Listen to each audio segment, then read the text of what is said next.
untuk mempersingkat waktu, kita akan segera mulai webinar kita hari ini dengan presentan kita yang pertama, yaitu Profesor Dr. Iris Rengganis, spesialis penyakit dalam, konsulen alergi imunologi Vinasim. Nah, untuk pertama saya akan membacakan sedikit kurikulum vitae dari Prof. Iris. Tentunya semua sudah mengenal Prof. Iris. Prof. Iris ini merupakan salah satu konsultan alergi imunologi dari spesialis penyakit dalam yang ada di Universitas Indonesia. Beliau menyelesaikan dokter umum dan sekaligus juga pendidikan dokter spesialisnya di Universitas Indonesia.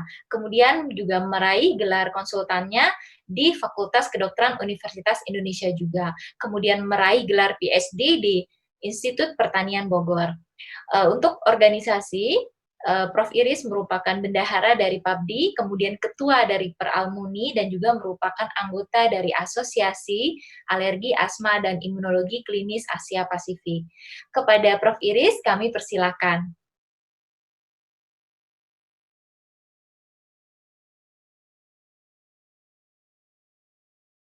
Ya.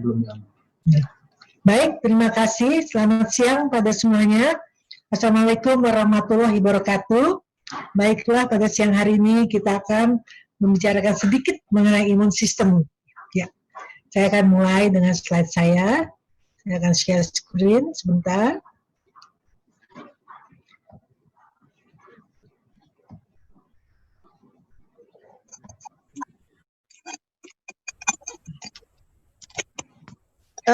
Mau join bareng ya Pak? Nah, judulnya tentang peran natural suplemen dalam meningkatkan sistem imun pada situasi new normal. Kita lihat slide yang pertama, bahwa sebetulnya sistem imun tubuh manusia itu seharusnya baik ya, seharusnya. Ya, tetapi karena ada berbagai macam patogen, bakteri, virus, jamur, parasit yang ditemukan dalam lingkungan hidup kita, yang setiap saat dapat masuk ke dalam tubuh kita dan menimbulkan berbagai macam penyakit, dan disitulah imun sistem kita bekerja. Ya, sistem imun adalah suatu mekanisme pertahanan untuk mempertahankan keutuhan tubuh kita, ya, terhadap berbagai macam bahaya dari luar tubuh maupun dalam tubuh kita sendiri. Ya, jadi kalau kita lihat di sini bahwa bila kuman patogen kita tidak dapat singkirkan, terjadilah kerusakan jaringan yang bisa menyebabkan kematian. Ini adalah bagian daripada imun sistem, ya, di mana kita lihat bahwa ini ada yang sistem imun spesifik atau alamiah dan spesifik yang didapat. Ya, yang non spesifik itu banyak ya, ada fisik, termasuk kulit, selabutan miris, lia, batu bersin, ada yang larut ya, termasuk komplement, interferon, CRP, dan yang zat-zat biokimia. Kemudian yang seluler, itu ada yang fagosit, sel NK, sel MAS, basofil maupun eosinofil, dan yang penting sekali spesifik di sini adalah yang humoral dan seluler, sel B dan sel T. Nanti peranannya kita akan lihat bahwa sel B adalah produknya antibodi, ya, pabriknya antibodi, sedangkan sel T sebagai regulator regulasi daripada imun sistem. Nah, tubuh kita itu dapat mempertahankan keseimbangan antara lingkungan di luar dan di dalam. Ya, kalau pertahanan itu terhadap infeksi, ya, homeostasis, keseimbangan, ya, dia bisa mengeliminasi komponen tubuh yang sudah tua dan juga dapat menghancurkan sel yang ganas, ya. Itu secara umum tentang sistem imun kita. Nah, sekarang sedikit tentang infeksi virus. Di virus yang berhasil masuk menembus sistem pertahanan tubuh kita, itu dapat hidup dan berkembang, baik dalam sel yang ada di luar jangkauan antibodi. Nah, infeksi oleh sel virus itu biasanya mati ya, kalau bisa tereliminasi. Tetapi beberapa virus ini menimbulkan infeksi berat ya, tanpa menimbulkan kematian sel. Kerusakan sel itu dapat pula ditimbulkan oleh reaksi sistem imun terhadap virus. Nah, kita lihat di sini faktor-faktor yang mempengaruhi imun sistem. Ya, di dalam tubuh kita itu harusnya tubuh kita kuat ya, dalam mempertahankan imun sistem bila mana tidak ada infeksi dari luar. Tetapi kalau kita lihat di sini, setelah ditemukan antibiotik, peran sistem imun makin sering dilupakan. Ya, jadi artinya pada infeksi, ya sudah, terus saja kasih antibiotik, dibom selesai. Ya, juga pikirnya demikian. Ya, sehingga peran sistem imun sendiri, orang nggak mikir lagi, ya mau kuat, mau tidak, pokoknya antibiotik. Nah, sebetulnya kekebalan tubuh itu bersifat dinamis, dapat naik, tapi dapat juga turun. Ya, imunitas orang juga dipengaruhi oleh usia, nutrisi, vitamin, mineral, hormon, olahraga, dan emosi. Kekurangan protein kalori itu mudah terserang infeksi, sedangkan defisiensi protein yang berat dapat menurunkan fagositosis. Vitamin dan mineral ini sangat penting terhadap sistem imun dan berbagai penyakit yang menurunkan imun sistem, misalnya infeksi virus, kanker, penyakit kronik, itu dikarenakan karena imun sistem kita yang tidak stabil. Nah, kalau kita lihat gambar di sini, ini adalah perkembangan daripada imun sistem. Ya, kalau pada anak-anak itu sistem imun kita belum sempurna, ya, belum sempurna, ya, jadi masih di sini. Kemudian meningkat lebih sempurna dan pada usia dewasa 40-50 tahun, 60 sampai 80 dia sudah mulai menurun lagi. Ya, jadi sangat dinamis. Ya, jadi dia belum sempurna, kemudian sempurna cukup banyak, lama-lama pelan-pelan menurun, ya, sampai di usia 80 lebih menurun lagi imun sistem kita. Nah, sekarang ada kemajuan dalam farmakologi. Berbagai antibiotik, ya, berbagai macam antibiotik telah dikembangkan terhadap infeksi dan bakteri. Juga berbagai obat antivirus telah dikembangkan. Berbagai kuman virus dapat menimbulkan resistensi terhadap obat tertentu. Karena itu kita harus pilih obat yang cocok, ya. Eradikasi kuman atau virus sering memerlukan bantuan dari sistem imun yang bekerja baik. Nah, saat ini kita juga sudah mengetahui berbagai macam bahan natural, bahan alami yang mempunyai manfaat untuk imunomodulator, misalnya Echinacea purpurea, itu dia ada sifat menghambat replikasi virus. Juga misalnya pada black elderberry dan juga yang antioksidan astaxanthin. Ya, jadi berbagai macam zat-zat natural sudah bisa. Ini kita lihat mekanisme kerja dari Echinacea purpurea dan black elderberry. Ya, kita lihat bahwa ada infeksi virus yang masuk ke dalam tubuh kita, yaitu black elderberry, yaitu tugasnya salah satunya dia mempunyai kelebihan untuk virus, ya, sebagai antivirus, sebagai adjuvan, bukan sebagai obat virus, tapi dia mempunyai sifat antivirus. Nah, terus kemudian Echinacea purpurea dia juga bisa meningkatkan respons imun yang non-spesifik, ya, meningkatkan beberapa interleukin dan juga yang tugasnya adalah untuk menghancurkan si virus tersebut. Jadi kalau kita lihat di sini, Echinacea purpurea dan black elderberry itu terbukti bekerja aktif dalam memodulasi imun sistem. Nah, sekarang apa yang kita ketahui tentang astaxanthin dan bagaimana mekanismenya? Tadi itu disebut-sebut astaxanthin salah satu yang mempunyai sifat imunomodulasi, ya, memodulasi imun sistem. Nah, kalau kita lihat gambar ini bahwa efek suplementasi astaxanthin di kesehatan tersebut telah terbukti dalam lebih dari 90 studi klinis yang ditampilkan dalam lebih dari 400 publikasi yang diulas hingga tahun 2014. Jadi kita lihat di sini dia bersifat sebagai antioksidan yang bekerja terhadap berbagai macam kondisi dalam tubuh kita, ya, terhadap penyakit neurovaskuler misalnya, menghilangkan kelainan mata, penuaan kulit, fungsi hati dan metabolik, menurunkan inflamasi pada lambung, kekuatan otot, ya, dan banyak sekali, ya. Dan salah satu yang penting adalah menguatkan sistem imun, ya, di samping penyakit kardiovaskuler, diabetes maupun aliran darah dan infertilitas, ya. Jadi menguatkan sistem imun di sini sangat penting sekali, ya, bahwa astaxanthin merupakan salah satu suplementasi untuk menguatkan sistem imun. Tapi bagaimana kerjanya? Karena kalau kita lihat bahwa fungsinya banyak sekali, ya. Nah, tapi terhadap sistem imun kita akan lihat nanti, ya. Nah, sekarang apa sih yang disebut astaxanthin sendiri? Sebetulnya dia adalah sejenis karotenoid dengan pigmen merah jingga yang merupakan antioksidan biologis yang kuat, ya, yang muncul secara alami di berbagai organisme. Nanti kita lihat contoh-contohnya, ya. Sedangkan astaxanthin sendiri terbuat dari ekstrak alami Haematococcus pluvialis yang dia memiliki aktivitas antioksidan yang lebih tinggi dibandingkan daripada astaxanthin yang sintetis komersial. Nah, di sini kita lihat bahwa dia bekerja sebagai antioksidan yang kuat, ya, bisa kita suka menyebutkan penyelamat penyakit yang disebabkan oleh radikal bebas. Kita lihat di sini begitu banyak penyakit-penyakit yang disebabkan oleh radikal bebas, ya. Kalau antioksidannya banyak, baik, ya, oksidannya sedikit, itu tentu itu hal yang kita harapkan, ya, seperti ini, ya. Jadi menguatkan fungsi-fungsi dalam tubuh kita, termasuk imun sistem kita, termasuk sel B yang merupakan pabrik, ya, antibody dan juga terhadap imun cell function, ya. Tapi kalau kita lihat gambar sebelah ini, antioksidannya lebih sedikit, oksidan yang lebih banyak, ya, sehingga terjadi reaksi yang tidak diinginkan, ya. Jadi racun-racun dalam tubuh tidak bisa ternetralisir. Ya, jadi itu menyebabkan timbulnya penyakit.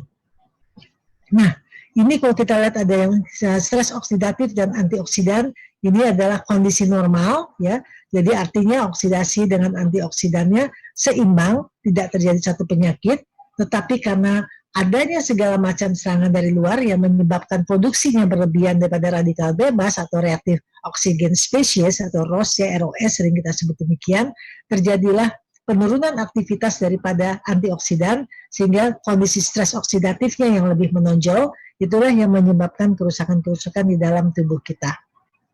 Nah, dalam beberapa penyakit terkait, ya, kalau kita lihat di sini bahwa para ilmuwan itu menyimpulkan bahwa astaxanthin melindungi mitokondria dan terbukti menghambat peradangan. Sering disebut the secret killer, ya. Kalau kita lihat di sini bahwa inflamasi itu terjadi pada berbagai macam penyakit, misalnya diabetes, neurodegenerative disease, kardiovaskuler, autoimmune disease, ya, gastrointestinal disease, ya, semuanya mengalami inflamasi atau peradangan. Ya, nah peradangan itu sebenarnya kalau bisa kita ibaratkan ke ibarat api dalam sekam, akar dari banyak penyakit degeneratif. Ya, nah kita lihat di sini juga terjadi oxidative stress, ya, mitokondria dan membran dysfunction, ya, kerusakan dari mitokondria sendiri. Nah, ini adalah hubungan daripada ROS, ya, reaktif oksigen species, stres oksidatif, dan sistem kekebalan. Ya, kalau kita lihat di sini bahwa sebuah jalur pensinyalan yang dipantari oleh ROS tadi diaktifasi oleh NF-κB yang menghasilkan mediator inflamasi, ya, yang untuk sebetulnya tujuannya membersihkan infeksi bakteri atau virus. Ya, misalnya TNF-alfa, interleukin 8, interleukin 1, itu semuanya merupakan mediator proinflamasi. Ya, sedangkan sitokin proinflamasi sendiri itu menginduksi protein produksi oksidan, prostaglandin, dan mitokondria ROS oleh makrofag, sehingga mereka juga ikut berkontribusi terhadap terjadinya respons inflamasi. Sementara respons inflamasi juga mampu membersihkan patogen, itu juga mempengaruhi sel normal, ya. Jadi produksi daripada ROS tadi yang berlebihan tidak seimbang dengan produksi antioksidan, itulah yang kita sebut stres oksidatif, ya. Nah, stres oksidatif ini lebih lanjut mempengaruhi kemampuan sel untuk menghasilkan sel B dan sel T sehingga menurunkan imun sistem. Sekali lagi kita tahu bahwa sel B itu adalah pabriknya antibodi dan sel T itu yang meregulasi sistem imun kita. Nah, ini adalah gambar bagan di mana kita lihat bahwa astaxanthin itu menguatkan sistem imun dengan mengukur biomarker kerusakan DNA. Astaxanthin ini merupakan di sini peningkatan respons imun dengan mengurangi stres oksidatif. Kita lihat di sini ada double blind acak dilakukan pada 42 orang dengan menerima 2 mili, 8 mili astaxanthin dan placebo. Ini pada awal, kemudian setelah 4 minggu kita lihat penurunan daripada inflamasi dan juga pada minggu ke-8, ya, yang 8 mili inflamasi lebih turun lagi, ya. Sedangkan yang di sini kita lihat efek astaxanthin pada proliferasi sel B dan sel T. Ya, ini sel B, pabrik antibodi, setelah 8 minggu diberikan astaxanthin yang 8 mili, ternyata ada peningkatan daripada sel B-nya, ya. Sedangkan di sini untuk sel T setelah 8 minggu juga ada peningkatan. Jadi artinya astaxanthin bisa mempengaruhi sel B dan sel T dalam meningkatkan imun sistem. Nah, astaxanthin ada nggak di sekitar kita? Apakah harus khusus? Sebetulnya kita lihat ikan salmon, ya, dia ototnya itu mengandung astaxanthin yang banyak, ya, sehingga kekuatan daya tahannya itu dia lihat di sini besar sekali, ya, dia dapat menerjang ombak dan berenang di dalam lautan, ya, sekian kilo dia kuat, ya, karena kalau kita lihat ototnya yang berwarna merah ini mengandung astaxanthin. Makin merah ototnya makin bagus astaxanthinnya. Jadi kalau kita lihat kualitas hormon pun berbeda-beda. Nah, ini beberapa krustacea dan juga kita lihat flamingo di sini dan ini mata burung camar, ya, ini semuanya ada berwarna merah, itu mengandung astaxanthin. Nah, telur, ya, kalau kita lihat di sini, ya, ini juga mengandung astaxanthin. Jadi luar biasa, sebetulnya ada di mana-mana. Cuman kadarnya yang bagaimana yang bagus, ya, kalau kita lihat di sini bahwa lobster, crawfish itu memang mengandung astaxanthin tapi 0,3 mili per 100 gram. Sedangkan salmon itu 3-5 mg per 100 gram. Tapi ada yang lebih tinggi lagi yaitu Haematococcus fluvialis microalgae. Ya, itu adalah dari ganggang air tawar ya, ganggang air tawar itu kita lihat bahwa itu mengandung 6.000 mg per 100 mg. Jadi tinggi sekali ya. Nah, ini yang kita sebut tadi ganggang hijau air tawar ya. Ini warnanya sebetulnya bagus sekali ya, dan dia mempunyai mekanisme pertahanan diri ya. Di sini astaxanthin itu menghasilkan mekanisme pertahanan diri ya, bekerja menghambat kerusakan DNA dan lipid peroksidase. Nah, ini ada 3 keunikan astaxanthin. Apa aja sih kalau mau tahu kelebihan keunikannya daripada astaxanthin? Dia sebagai antioksidan kuat. Dia sebagai antioksidan yang aman. Jadi nggak cuma kuat, tetapi dia juga cukup aman. Ya, kemudian yang ketiga adalah dia menempati posisi superior di membran sel. Mari kita lihat satu-satu ya. Bahwa dia sebagai antioksidan yang kuat. Kalau kita lihat di sini, kenapa disebut antioksidan yang kuat? Karena dia mempunyai conjugate double bond, ya, artinya ikatan rangkap yang terkonjugasi di sini. Ya, ikatan rangkap terkonjugasi sehingga kekuatan antioksidannya besar. Ya, kemudian kenapa disebut kuat juga? Karena tadi double rangkapnya itu ya, double bond tadi, dia mengikat radikal bebas lebih banyak akibatnya. Ya, karena memiliki ikatan rangkap terkonjugasi lebih banyak dibandingkan dengan karotenoid yang lain. Ya, karotenoid banyak ya. Di likopin, di beta karotin, di lutein, ya banyak mengandung karotenoid, ya karotenoid itu zat yang warna merah, ya banyak mengandung antioksidan, ya. Tapi astaxanthin itu karotenoidnya lebih banyak lagi, ya. Nah, ini kita lihat kekuatan superior daripada antioksidan astaxanthin. Di sini letak yang paling atas astaxanthin. Kalau kita lihat di sini, vitamin C saja kalah, ya. Astaxanthin itu 6.000 kali lebih kuat dibandingkan vitamin C. Kalau di vitamin E, astaxanthin 500 kali lebih kuat dibandingkan dengan vitamin E dan yang lain-lainnya. Biasanya kita C dan E yang paling banyak ya, tapi kalau kita lihat C di sini, ternyata astaxanthin 6.000 kali lebih kuat untuk antioksidannya. Nah, kita lihat keunikannya yang kedua ya. Kedua itu aman katanya. Di mana kenapa dibilang aman? Astaxanthin ada antioksidan aman tanpa efek prooksidan. Nah, astaxanthin dia mengikat radikal bebas, senyawa physical cleansing, jadi langsung fisiknya, sehingga tidak merubah senyawa kimianya, tidak menimbulkan radikal bebas yang baru. Nah, kita lihat sini langsung dia menyentuh, tidak merubah senyawa kimianya ya. Di sentuhannya itu sangat teratur ya, tidak merubah senyawa kimianya dan tidak menimbulkan radikal bebas. Itu kelebihan keamanan daripada astaxanthin. Nah, kita lihat lagi, dia keunikan yang ketiga adalah posisi superior ya, posisi superior di membran sel. Nah, ini kita lihat di sini bahwa astaxanthin bersifat hidrofilik dan lipofilik ya. Artinya dia bersifat keduanya. Sedangkan vitamin C hanya hidrofilik dan vitamin E itu hanya lipofilik, sedangkan astaxanthin punya keduanya. Beta karoten juga hanya lipofilik ya. Jadi dia bekerja di semua bagian membran sel ya. Tidak hanya di hidronya atau di lipofiliknya, tetapi di hidro dan lipofilik. Nah, astaxanthin juga memberi perlindungan terbaik dari stres oksidatif pada membran sel. Karena kalau kita lihat dia bekerja di intraseluler, di membran sel, dan di ekstraseluler. Jadi dia bekerja di semua bagian daripada sel. Sehingga seakan-akan dia punya efek penangkal petir, seakan-akan ya, lightning rod effect ya. Jadi astaxanthin itu memberikan perlindungan dan pertahanan pada kedua lapisan luar dan dalam sel membran ya, karena itu dibilang posisi superior di membran sel karena bekerja di luar dan di dalam membran sel. Dia punya efek penangkal petir ya, jadi betul-betul sel itu dilindungi oleh si astaxanthin tadi di cara bekerja mekanismenya. Nah, kita lihat lagi di sini bahwa dia memberi perlindungan terbaik dari stres oksidatif di mitokondria. Kalau kita lihat mitokondria di sini, dia memberikan betul-betul perlindungan di dalamnya seperti ini ya, seperti ya short-net effect ya. Jadi kita lihat seperti ini. Nah, manfaatnya sekarang dalam pandemi COVID-19, astaxanthin adalah antioksidan kuat yang bekerja di lapisan dalam dan luar sel. Itu adalah kelebihannya ya. Stres oksidatif dapat terjadi selama infeksi virus karena produksi ROS yang berlebihan dan sitokin proinflamasi. Jadi baik sitokin ROS dan proinflamasi menginduksi respons inflamasi yang menginduksi stres oksidatif dan penyakit degeneratif.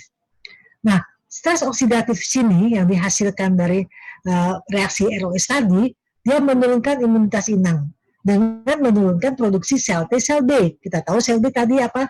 Adalah pabrik antibodi. Sel T adalah yang meregulasi imun sistem. Nah, kalau terjadi stres oksidatif, itu sel B, sel T tentu akan menjadi turun ya, sehingga imunitas si inang juga akan menurun. Nah, astaxanthin ini telah terbukti dia mampu melindungi sel dari kerusakan oksidatif tadi. Astaxanthin juga mampu meningkatkan produksi sel T dan sel B sehingga dia meningkatkan sistem kekebalan tubuh. Astaxanthin memiliki potensi yang baik untuk digunakan sebagai antioksidan yang mampu meningkatkan sistem kekebalan tubuh selama pandemi. Jadi intinya adalah dia adalah antioksidan yang kuat yang bisa bekerja di dalam dan luar sel, ya, dan dia mampu meningkatkan kerja sel B dan sel T, ya, sehingga antibodi kita juga dikuatkan, ya. Dan ingat dia juga telah terbukti mampu melindungi dari kerusakan oksidatif. Baik, saya kira presentasi saya sekian. Terima kasih. Wassalamualaikum warahmatullahi wabarakatuh.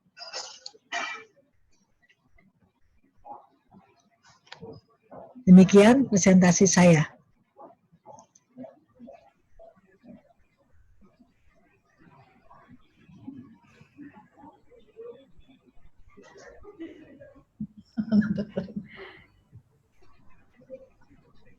Saya kembalikan kepada moderator.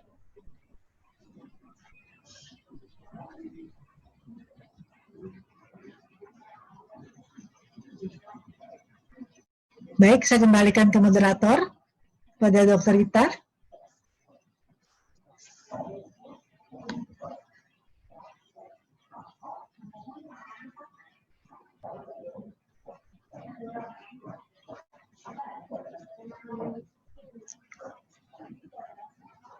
Ya. Terima kasih kepada Prof. Iris atas presentasinya yang sangat menarik dan tentunya bermanfaat ya. Saya saja sampai senang sekali menyimak presentasi Prof. Iris. Nah, sekarang kita akan lanjutkan dengan narasumber kita yang kedua, tentunya sudah tidak asing lagi, yaitu Dr. Lili Norawati.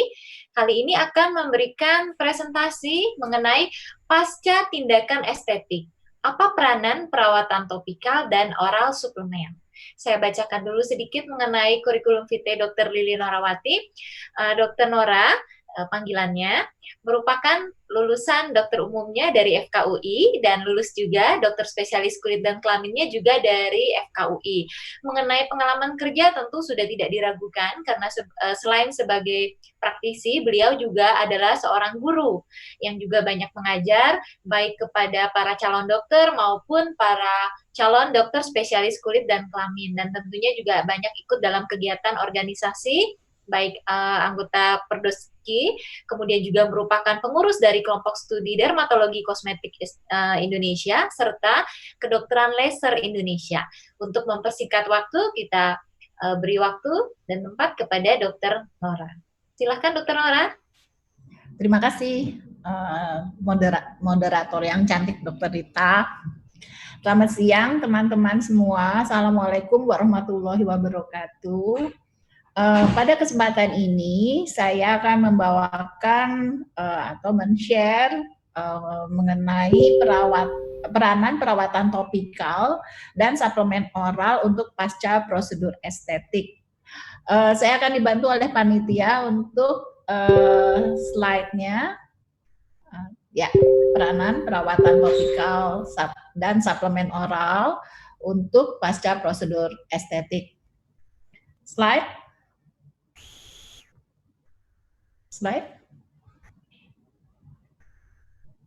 Ya, pada presentasi saya ini didukung oleh PT Soho Global Health dengan produknya Noroid yang sekarang akan ditampilkan adalah Noroid Dermanual, suatu seri produk baru yang akan bermanfaat untuk kita semua. Slide. Ya, Di era saat ini banyak cerita horor yang berkaitan dengan prosedur kosmetik. Kadang-kadang sampai pasien sendiri membawanya ke ranah hukum ya. Jadi kita harus hati-hati sekali menyikapi masalah tersebut.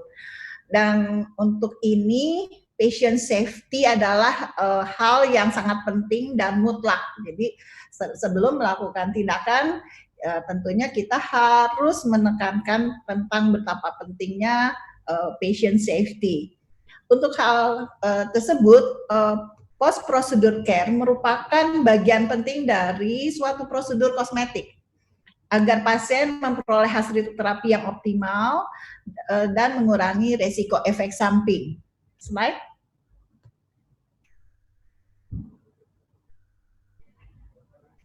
Ya. Hasil dari setiap prosedur estetik akan bervariasi bergantung kepada prosedurnya itu sendiri, keterampilan dokter yang melakukan, dan reaksi kulit pasien terhadap prosedur tersebut.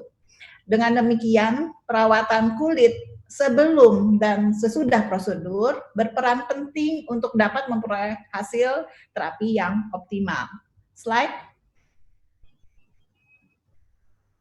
Ya, ini hal yang sangat penting. Optimize skin health, preparing the skin before a procedure. Ini adalah suatu hal yang mutlak yang harus kita lakukan terlebih dahulu ya. Dan sebelum melakukan suatu tindakan, kita harus menyehatkan kulitnya. Jadi jangan kita melakukan suatu prosedur kosmetik pada kulit yang rusak atau kulit yang sedang sakit. Kita ini sama dengan pelukis ya. Bila seorang pelukis bila kanvasnya itu tidak bagus, mau lukisannya seartistik apapun tidak akan memberikan hasil yang diharapkan. Sama seperti kita. Jadi kalau kita akan melakukan prosedur pada kulit yang tidak sehat, itu hasilnya tidak menimbulkan yang optimal atau nilai wow. Jadi kadang-kadang kan pasien menginginkan sesuatu yang nilai lebih atau nilai wah atau wow factor ya. Jadi itu kuncinya, kita melakukan prosedur estetik harus pada kulit yang sehat. Slide. Nah, ini kita lihat banyak sekali ya prosedur estetik yang kita bisa lakukan di klinik ya, mulai dari yang menimbulkan luka dan yang tidak menimbulkan luka ya. Ada laser, chemical peels, soft tissue augmentation, botox, laser dan sebagainya ya. Di antara prosedur tersebut terbagi dua tentunya, ada yang meninggalkan luka dan ada juga yang meninggalkan kulit intak pasca prosedur. Tentunya perlakuan post procedure treatment untuk kedua kelompok ini, kelompok tindakan ini ada berbeda satu sama lain. Slide.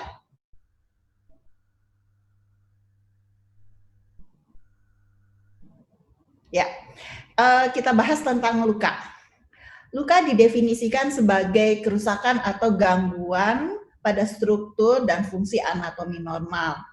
Luka dapat disebabkan oleh eksploitasi fisik, kimia, termal, mikroba, atau imunologis terhadap jaringan. Untuk memulihkan jaringan yang rusak diperlukan proses regenerasi dan perbaikan jaringan.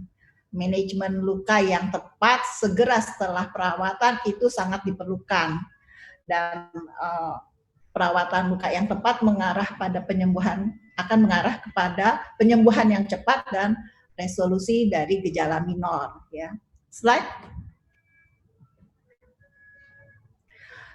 Kita membahas tentang post treatment care. Jadi sebenarnya sama pentingnya antara before treatment dan post treatment care. Jadi sebelum melakukan prosedur juga kita harus mempersiapkan kulit untuk dilakukan tindakan tersebut ya.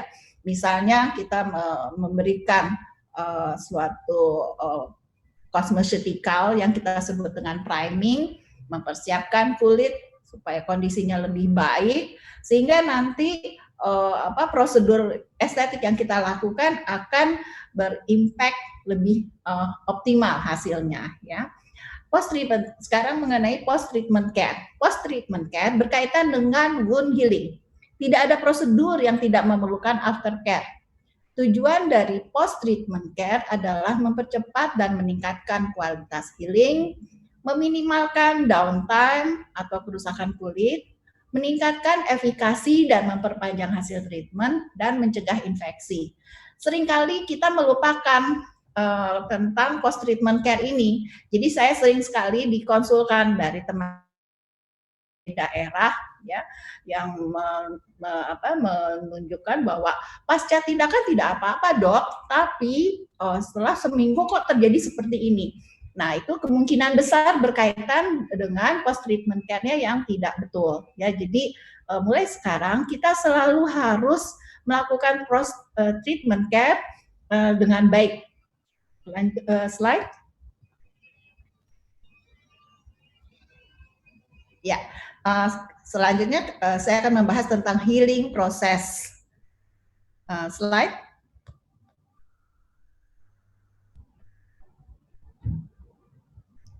Slide.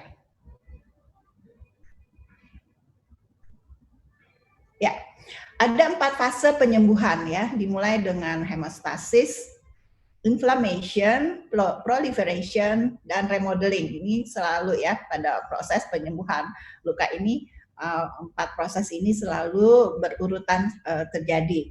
Dan penyembuhan luka adalah proses yang kompleks dan dinamis untuk mengganti struktur seluler dan lapisan jaringan yang hilang.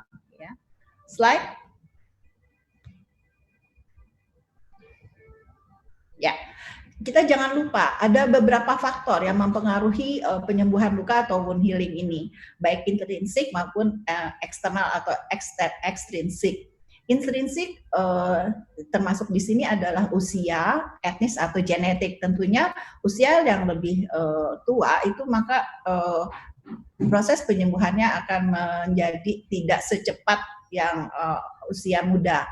Eksternal itu faktor yang berpengaruh adalah merokok, berjalan sinar matahari, aktivitas fisik, pengobatan yang sedang dilakukan, stres psikologis, dan nutrisi yang buruk. Jadi kita harus antisipasi masalah ini ya. Jadi harus diinfokan kepada pasien ya bahwa hal-hal ini dapat berpengaruh terhadap hasil terapi yang kita lakukan. Slide.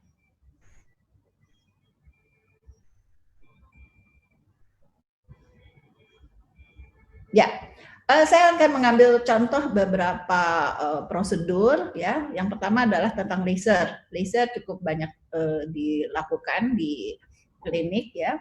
Baik laser itu tentunya teman-teman sudah tahu ada yang sifatnya ablatif yang membuat luka pada permukaan kulit dan juga ada yang non ablatif. Masing-masing mempunyai indikasi yang berbeda. Untuk yang ablatif itu biasanya akan menimbulkan sedikit perdarahan, ödem, rasa nyeri, ya. Namun laser ini cukup efektif dalam mempromosikan atau merangsang pembentukan kolagen, ya. Namun perawatan prosedurnya untuk laser-laser yang ablatif yang menimbulkan luka pada permukaan kulit itu harus hati-hati, ya. Jadi karena ini memerlukan perawatan yang khusus, jadi tentunya kita harus membuat skema yang diberikan kepada pasien, ya. Misalnya jangan menggosok, menggaruk, ya, jangan hindari penggunaan make up dan sebagainya. Nah, semua tindakan estetik yang menimbulkan luka mempunyai prosedur pasca treatment yang sama. Slide.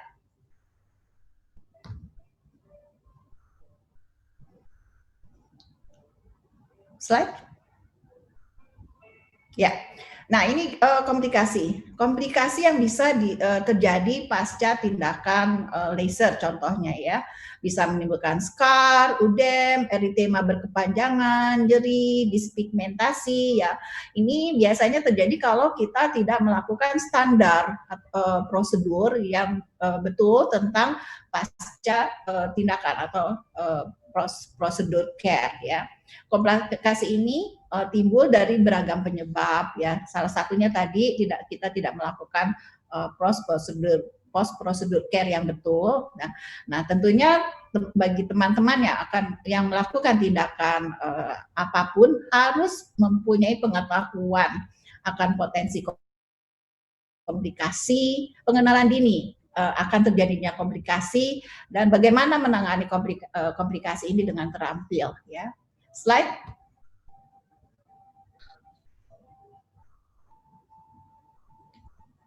Ya, prosedur lain yang saya ambil sebagai contoh adalah chemical peel. Ya, tentu ini chemical pills ini sudah dilakukan oleh sebagian besar teman-teman di bidang estetik. Ya, kita mengenal chemical pills ini terbagi berdasarkan kedalaman kerjanya dari mulai superficial, medium, dan deep. Semakin dalam kerja suatu chemical pills, ya tentu efektivitasnya mungkin jauh lebih baik dibanding yang lebih superficial, namun downtime-nya akan lebih panjang dan resiko efek samping atau komplikasinya juga lebih besar, ya. Dan ini harus kita hati-hati. Umumnya karena tipe kulit kita adalah 3 dan 4, dianjurkan untuk melakukan chemical peels yang superficial.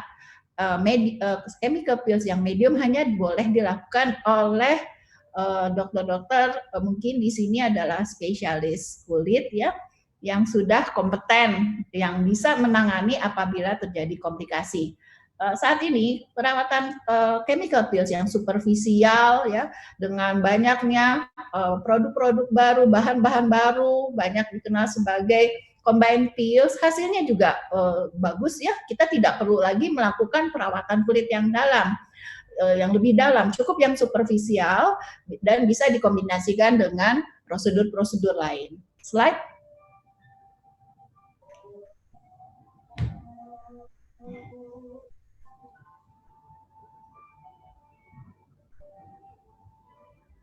Ya, slide.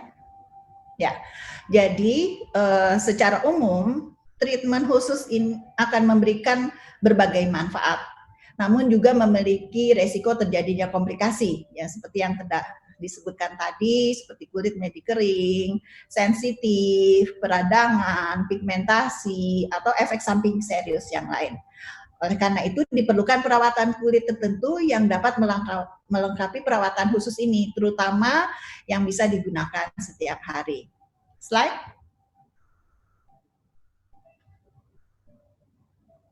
Ya, dulu zaman dahulu kala, ya, jadi untuk perawatan luka biasanya kita melakukan teknik debris demam dengan pembalut, nekrotomi, dan irigasi, ya.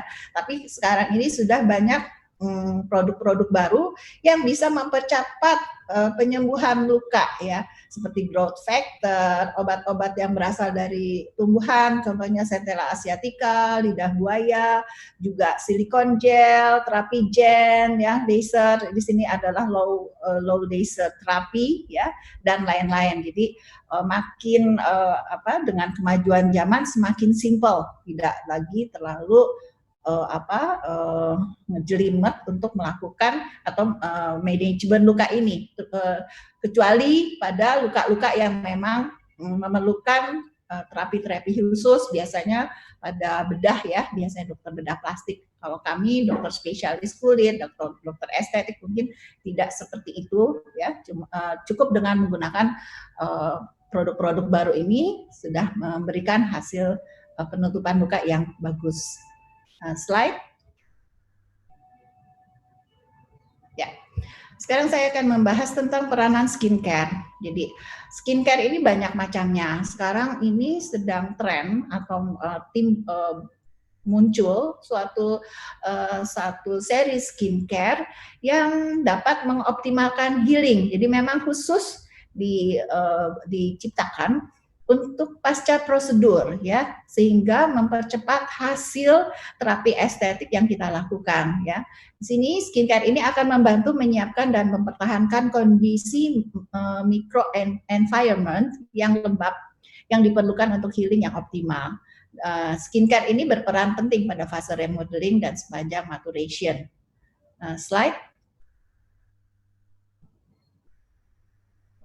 Ya, ini saya ambil dari jurnal khusus ya tentang peran skincare dalam mengoptimalkan wound healing. Misalnya untuk membersihkan luka kita bisa menggunakan thermal spring water ya, pembersih yang lembut, pembersih desinfektan ya. Untuk mengoptimalkan healing kita dapat menggunakan silikon, baik silikon sheet atau silikon gel, terus pelembab yang mengandung hyaluronic acid, dan satu lagi yang paling penting juga adalah tentang photoprotection, tentunya dibutuhkan sunscreen yang broad spectrum dengan SPF yang cukup tinggi. Selain tentunya pasien harus menghindari pajanan sinar matahari langsung. Slide.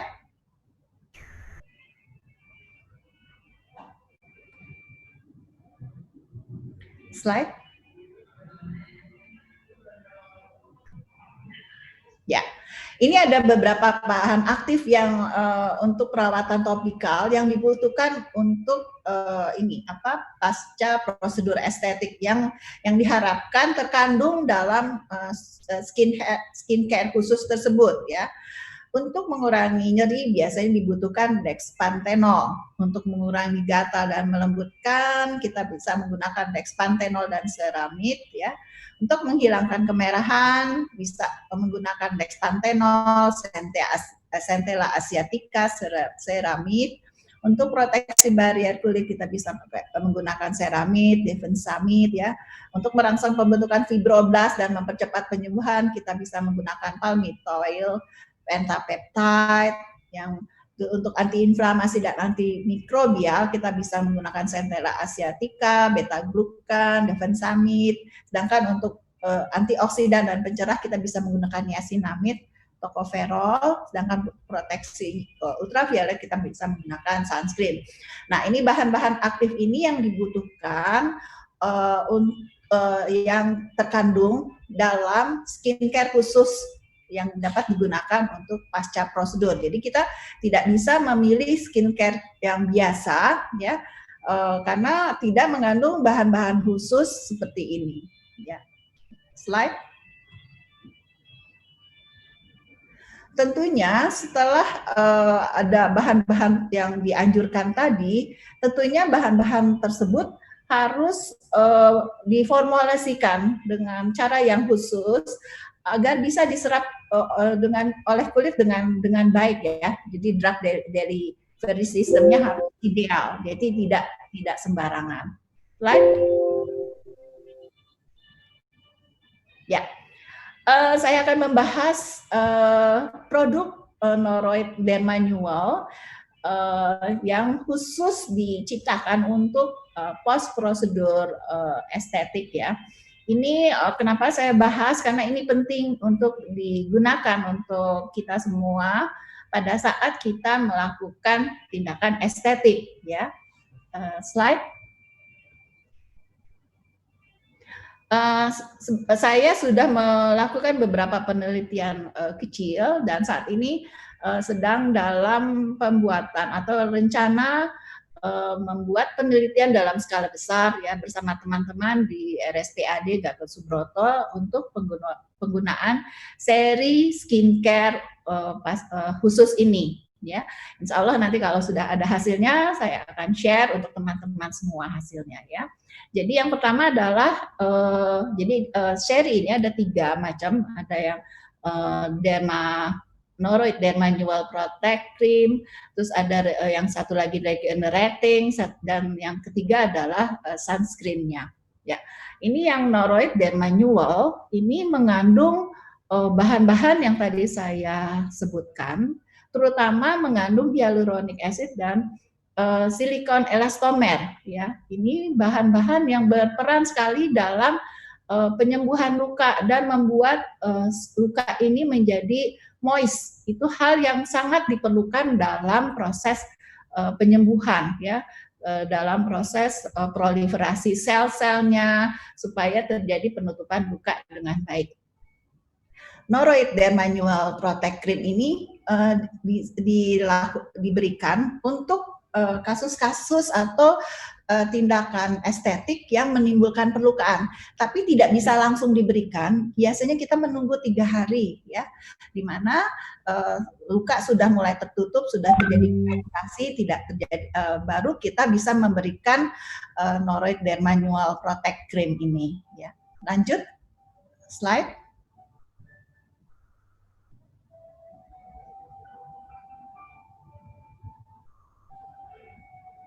Slide.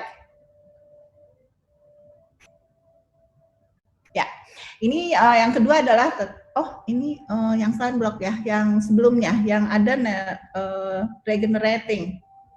Maaf, kembali ke sebelumnya. Ya, regenerating. Noroid Dermanual Regenerating biasanya diberikan untuk tindakan estetik yang tidak menimbulkan luka, ya, hanya kemerahan atau kering, ya. Kita bisa langsung menggunakan preparat ini, ya. Biasanya berbeda dengan tadi yang protecting. Noroid Dermanual yang regenerating ini tidak mengandung HA maupun silikon elastomer, tapi mengandung bahan-bahan yang lain seperti niacinamide, tocopherol, vitamin E yang mempercepat juga proses penyembuhan, karena kan kelihatannya saja ya, misalnya kulit sudah mulai intak tapi di dalamnya masih terjadi proses, sehingga masih diperlukan produk yang bisa mempercepat dan mengurangi misalnya kering ya, atau skuama-skuama yang terjadi pasca tindakan, ya. Jadi kita memerlukan preparat ini. Dan Noroid Dermanual Regenerating Cream ini bisa digunakan sepanjang saat, ya. Maksudnya nanti kita bisa juga berikan sebelum prosedur, ya. Karena di sini ada bahan-bahan yang cukup bagus, ya, seperti Centella asiatica, niacinamide, ya. Juga ada efek, kita tahu niacinamide sebagai antiinflamasi juga bisa mencerahkan, ya. Lanjut slide.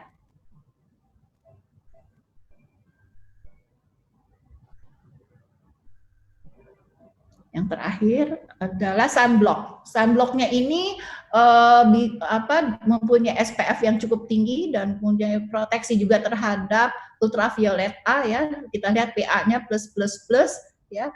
Jadi ini cukup bagus untuk menahan sinar ultraviolet A maupun ultraviolet B.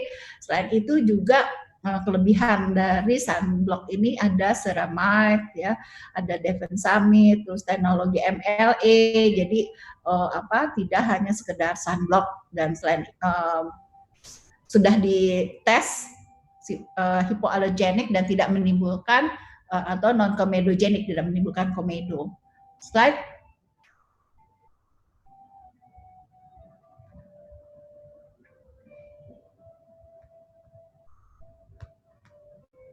Ya, slide.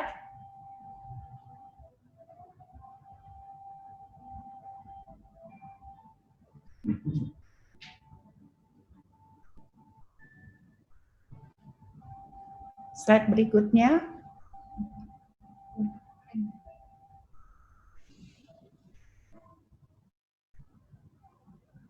Tolong dibantu panitia.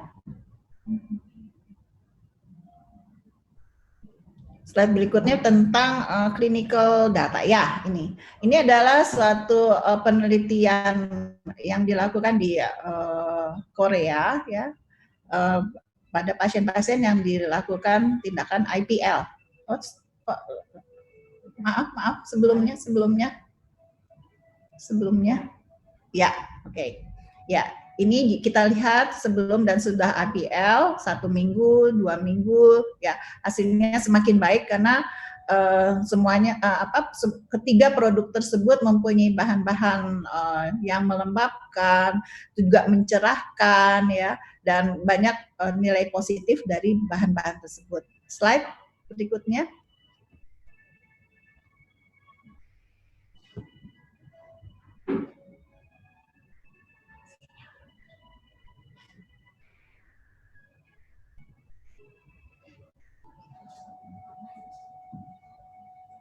Ya, slide.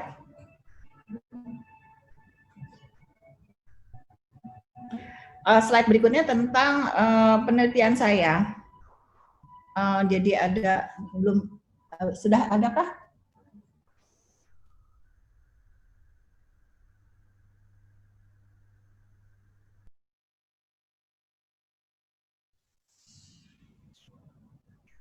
Sebelumnya.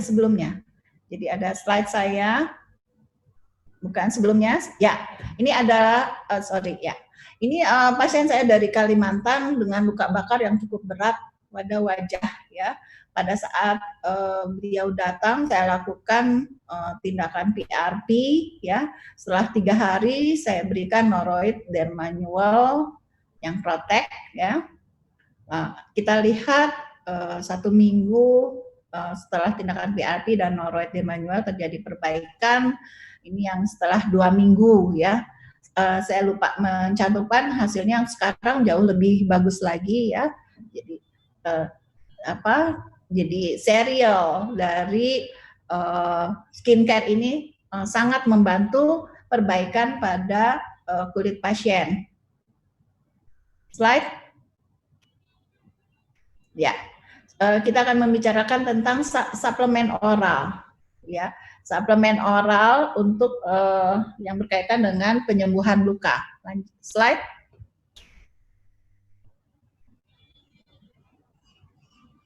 Slide.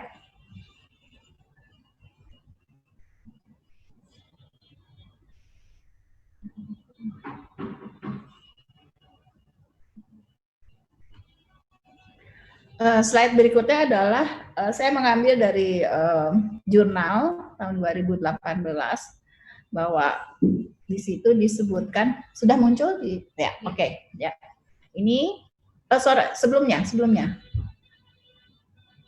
enhancing skin health, ya oke.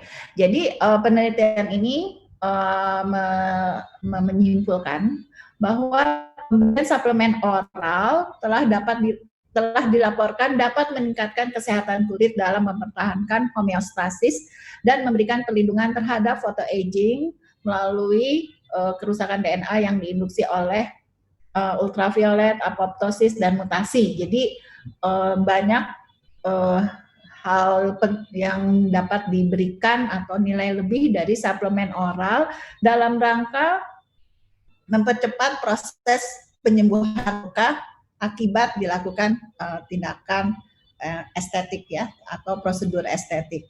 Slide. Ya. Sekarang saya membahas khusus tentang astaxanthin, ya. Astaxanthin tadi sudah diceritakan panjang lebar oleh Prof. Iris. Saya hanya fokus untuk kulit saja. Di sini dalam jurnal ini disebutkan astaxanthin merupakan senyawa yang efektif untuk mempercepat penyembuhan luka, ya. Jadi peran astaxanthin dalam wound healing ini sangat penting, ya. Slide. Ya.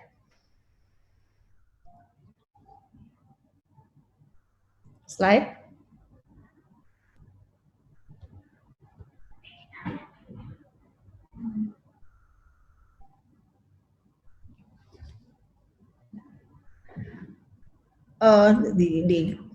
Di komputer saya belum tampil, jadi slide. Oke. Jadi astaxanthin melindungi fungsi stratum corneum, ya. Faktor lingkungan mengakibatkan oksidasi lemak dan kerusakan lemak stratum corneum.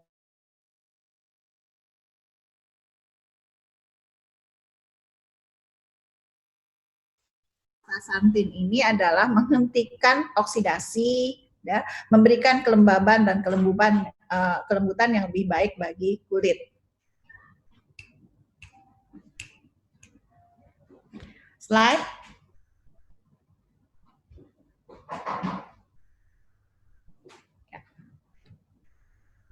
Astaxanthin memodulasi efek ultraviolet B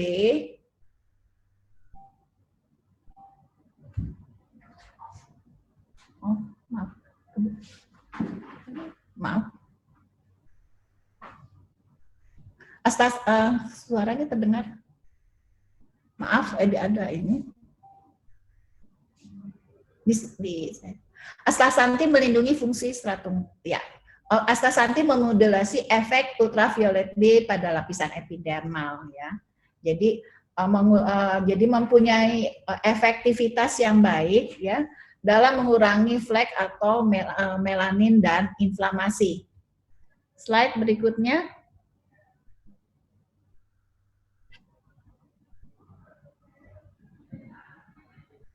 Slide berikutnya.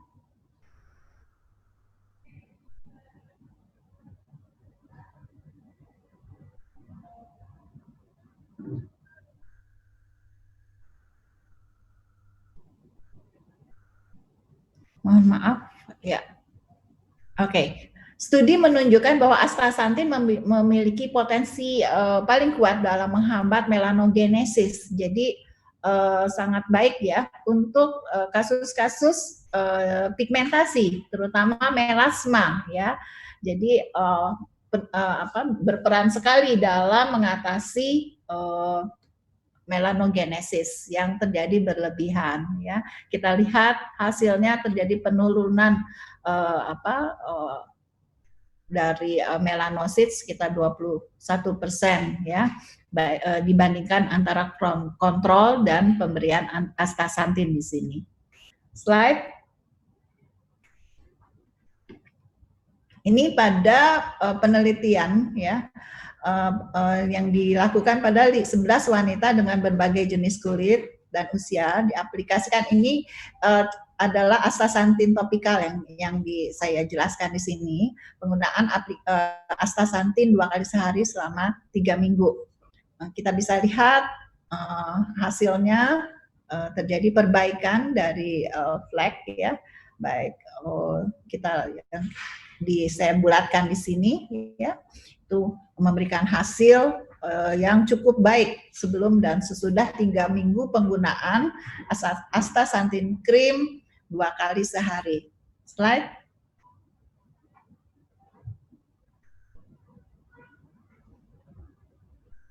Slide berikutnya. Ya. Dianjurkan untuk suplemen oral dalam rangka mempercepat atau untuk wound healing pasca prosedur estetik, itu kita menggunakan Astinbon ya. Astinbon 6 mg ya. Karena Astinbon ini mempunyai ingredient lain selain astaxanthin, yaitu extramel, yaitu melon ekstrak yang mengandung kalau tidak salah glutathione, sehingga selain dia mempercepat penyembuhan juga mencerahkan kulit ya, dengan dosis pemakaian 1 sampai 2 kali sehari 1 kapsul. Slide terakhir.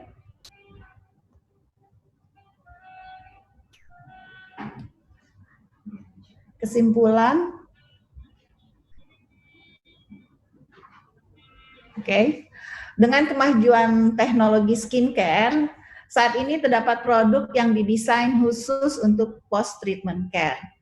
Skincare ini berperan sebagai pelindung dan mempertahankan microenvironment yang lembab, yang berperan penting pada fase remodeling, wound healing, dan selama maturasi. Dan astaxanthin selain memiliki efikasi dapat mempercepat penyembuhan luka, juga memiliki efektivitas yang dapat memberikan kelembaban dan kelembutan yang lebih baik bagi kulit, sehingga disarankan untuk menggunakan astaxanthin oral ini sebelum dan sesudah prosedur estetik. Sekian presentasi saya, semoga memberikan manfaat. Wassalamualaikum warahmatullahi wabarakatuh. Selanjutnya saya serahkan kepada moderator Dr. Rita.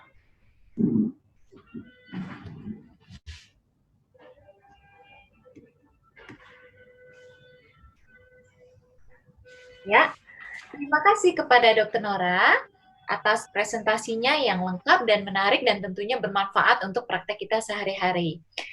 Sekarang kita akan memasuki saatnya untuk Q&A.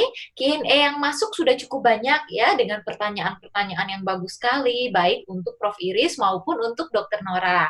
Nah, ada beberapa pertanyaan yang mirip-mirip sudah saya gabungkan. Nah, kemudian karena pertanyaannya sama banyak ya kira-kira untuk Prof. Iris dengan Dr. Nora, jadi mungkin saya ambil proporsi yang sama. Nanti kalau ada waktu boleh kita bahas lagi. Nanti saya tidak tahu kebijaksanaan panitia, apakah nanti pertanyaan yang belum terjawab mungkin nanti akan dijawab secara pribadi ke para peserta ya. Yang kita utamakan tentunya adalah topik yang berkaitan dengan pertanyaan yang berkaitan dengan topik hari ini ya. Saya mulai dengan pertanyaan kepada Prof. Iris ya. Prof. Iris ada yang bertanya, bagaimana sih dosis optimal untuk penggunaan astaxanthin pada orang dewasa? Kemudian apakah bisa digunakan untuk anak-anak? Lalu misalnya dosisnya apakah misalnya ada dosis untuk pengobatan atau ada dosis untuk maintenance sehari-hari begitu kira-kira? Silakan Prof. Iris. Ya, terima kasih. Ini videonya sama hostnya di ini ya, belum bisa dibuka dari saya videonya. Dari hostnya di ini. Baik, saya akan menjawabkan. Ya, terima kasih sudah dibuka videonya. Saya akan menjawab itu mengenai astaxanthin. Memang ada berbagai macam merek ya dan bentuk ya, semuanya ya kurang lebihnya sama ya, tetapi masing-masing mungkin punya kelebihan kekurangannya. Kalau mengenai dosis yang salah satunya Astin itu ada yang 4 mili, 6 mili, 12 mili. Yang kita anjurkan untuk sehari-hari cukup yang 6 mili untuk dewasa. Ya, kalau untuk anak-anak kita bisa mulai 10 tahun ke atas itu bisa yang 4 miligram. Itu sudah cukup ya. Tapi tentunya kita mesti tetap jangan karena kita minum antioksidan terus kita pikir makanan kita bebas, tidak enggak juga. Ya, semuanya tetap harus dijaga. Ya, ini sebagai tambahan untuk kita ya, sebagai tambahan, tetapi tetap usahakan makanan itu pilih yang sehat ya, tapi juga bukan berarti kita minum antioksidan kita bisa merokok, tidak juga, bukan itu artinya ya. Jadi antioksidan akan melengkapi kelengkapan kekurangan kita, tetapi bukan kita menambah zat-zat oksidannya ya, itu saja. Kemudian tadi Prof mungkin kalau misalnya itu kan dosis maintenance. Bagaimana kalau dosis misalnya pasiennya sedang sakit, misalnya sedang kena infeksi gitu, Prof? Gimana? Jadi ada juga yang dosisnya kuat ya, misalnya yang 12 mg. Kita bisa memberikan pada penyakit-penyakit metabolik, ya, penyakit-penyakit kardiovaskuler, diabetes. Nah, itu membutuhkan lebih banyak antioksidannya. Ya, jadi seperti itu, kondisi kita sakit, kita bisa memberikan. Ya, tapi biasanya kita memberikan itu kalau yang dosis cukup tinggi itu pada saat memang kondisi yang saat kita butuhkan. Ya, nanti tergantung dokternya masing-masing. Ya, kalau misalnya diabetes bisa lebih lama kita pakai yang 12 mili. Ya, tapi kalau untuk maintenance sudah lebih baik kondisinya, kita bisa pakai yang 6 mg saja. Ya, jadi semuanya pada proporsinya ya, kita memakai proporsinya. Jangan kekurangan juga nggak ada gunanya, kelebihan juga malah jadi efek yang lebih tidak diinginkan. Ya, jadi sebaiknya kita pakai dosis yang sesuai. Ya, baik. Jadi tadi seperti yang dikatakan oleh Prof ya, jadi baiknya memang konsulkan ya ke dokternya ya Prof ya. Jadi nanti kan dokter akan mengevaluasi ya Prof ya kebutuhannya bagaimana, terutama untuk yang sakit. Nah, kalau tadi yang untuk maintenance sudah dijelaskan 6 mg ya Prof ya untuk orang dewasa, kemudian tidak disarankan untuk anak-anak yang di bawah 10 tahun ya Prof, kan? Begitu ya. Oke. Baik Prof. Nah, nanti kita lanjutkan ke pertanyaan yang kedua. Apakah ada kontraindikasi untuk pemberian astaxanthin oral ini ya Prof? Seperti misalnya salah satu tambahan juga ada yang menanyakan ibu hamil, ibu menyusui itu boleh nggak Prof mengkonsumsi astaxanthin? Ya, jadi sebetulnya karena astaxanthin itu kan bekerjanya memang meningkatkan sel-sel imun sistem yang memodulasi sebetulnya ya, bahwa sel B, sel T ya, sehingga kita tidak menganjurkan pada orang yang autoimun. Jadi autoimun itu harus tergantung juga lihat situasinya ya. Jadi antioksidan memang kita berikan pada penderita autoimun, tetapi harus dilihat kondisi satu-satu sampai dia bekerja. Mungkin dosis kecil 4 mili masih bisa kita berikan, tapi kalau lebih dari itu sebaiknya tidak, karena dia mengaktifasi sel B dan sel T. Kemudian untuk ibu hamil kita juga bukan tidak boleh, belum ada penelitiannya, ibu hamil maupun menyusui. Ya, jadi sebaiknya tidak diberikan saja, karena bukan berarti bahaya, tetapi penelitiannya belum ada. Karena kita tahu astaxanthin itu kan antioksidan yang luar biasa, ya, jadi lebih beribu kali dari vitamin C. Ini vitamin C dosis kecil saja cukup untuk ibu hamil ataupun menyusui, tetapi kalau yang seperti ini memang untuk orang yang memang membutuhkan. Ya, untuk kita sehari-hari, untuk dewasa memang kita anjurkan yang 6 mg, apalagi kondisi COVID ini ya, yang pokoknya kecuali yang orang-orang tidak menyusui, orang-orang tidak hamil, orang-orang tidak autoimun, silahkan mengkonsumsinya 6 mg per hari, untuk apalagi kondisi seperti saat ini. Ya. Baik, jadi disimpulkan ya Prof ya, bahwa memang di mana-mana ya Prof ya, penelitian obat untuk ibu hamil dengan ibu menyusui itu memang sangat terbatas ya, karena kan kurang etis ya dalam kondisi seperti itu. Jadi kesimpulannya sebaiknya tidak disarankan ya Prof ya, jadi bisa menggunakan antioksidan ringan lainnya seperti tadi salah satunya vitamin C. Nah kemudian Prof, ada yang bertanya, sebenarnya untuk misalnya pasien mengonsumsi astaxanthin oral untuk maintenance, untuk memodulasi sistem imunnya sehari-hari, ada nggak sih laporan atau kejadian misalnya efek samping atau istilahnya kelebihan dosis seperti itu ya Prof? Ya, jadi kalau kita ngomong apapun, kalau hipo nggak berefek ya, kalau hiper itu ada efek. Jadi kita maunya yang sesuai, dosis sesuai yang dianjurkan oleh pembuatnya ya. Jadi artinya kalau dosisnya sesuai itu tidak akan ada efek samping yang kita tidak harapkan. Tetapi kalau dosis overdosis itu tentu saja bisa menyebabkan efek samping. Apapun ya, tidak cuma astaxanthin. Ya, kalau pada antioksidan astaxanthin, justru nanti kalau kita berkelebihan overdosis, misalnya kita harusnya memilih, oh kita maunya 4 kali lipat atau 5 kali lipat, kita berpikirnya seperti itu, atau ya udah kita maunya jangka panjang sekali dengan dosis yang cukup tinggi karena kita pikir kita makannya kurang.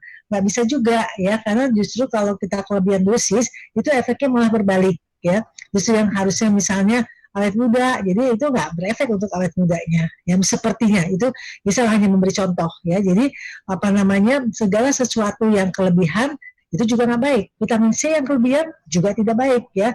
Nggak usah astaxanthin, vitamin C saja gitu ya. Jadi segala sesuatu yang kelebihan itu tidak baik. Jadi pakailah dosis sesuai dengan yang dianjurkan. Kalau ragu-ragu, tanyalah kepada dokter masing-masing yang merawatnya. Seperti itu. Ya, baik Prof. Jadi dianjurkan ya sesuai dosisnya, kemudian kalau kondisi khusus konsultasi ke dokternya. Kemudian yang tadi sangat Prof tekankan, jangan hanya mengandalkan astaxanthin saja untuk memodulasi imun kita ya Prof ya. Jadi pola hidup sehat, kemudian yang tadi turun emosi, stres juga harus seimbang gitu ya. Nah, kemudian Prof ada pertanyaan lagi. Kan kita tahu ya Prof ya, tadi banyak salah satu indikasi penggunaan astaxanthin oral itu penyakit metabolik, kemudian yang kardiovaskular. Rata-rata kan orang yang sudah lebih lanjut usia mereka mengonsumsi obat yang banyak tuh ya Prof ya.